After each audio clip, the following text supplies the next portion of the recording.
आज हम बात करने जा रहे हैं एक बहुत आम सी सब्ज़ी की जो हम अक्सर अपनी प्लेटों में देखते हैं।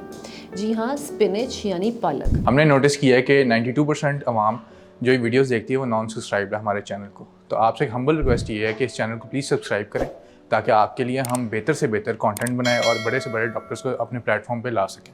Thank you. अस्सलाम वालेकुम, मेरा नाम फ़कीहा मरियम है। मैं माहिर ग़िज़ाइयात हूँ। अगर आप मरहम के थ्रू मुझसे अपनी अपॉइंटमेंट बुक करवाना चाहते हैं तो आप दिए गए नंबर पर रब्ता कर सकते हैं। उससे पहले इसकी न्यूट्रिशनल वैल्यू को डिस्कस कर लेते हैं। तो स्पिनच जो है वो आयरन का एक बहुत अच्छा सोर्स है और आयरन जो है वो आपकी बॉडी में हीमोग्लोबिन बनाता है और हीमोग्लोबिन जो है वो आपकी ब्लड में ऑक्सीजन कैरी करता है और आपको फटीग के असरात से बचाता है। इसके साथ दूसरा इसका फ़ायदा अगर डिस्कस करें तो वो स्पिनच जो है स्पेशली कैल्शियम और विटामिन के में इनरिच्ड है जो आपकी बोन्स के लिए पावर पैक कंसीडर किया जाता है। तो अगर आप चाहते हैं कि आपकी स्ट्रॉन्ग और हेल्दी बोन्स हों, आपकी स्ट्रॉन्ग बोन्स के साथ स्ट्रॉन्ग जॉइंट्स हों, तो आप स्पिनच को अपनी डाइट में ज़रूर ऐड करें।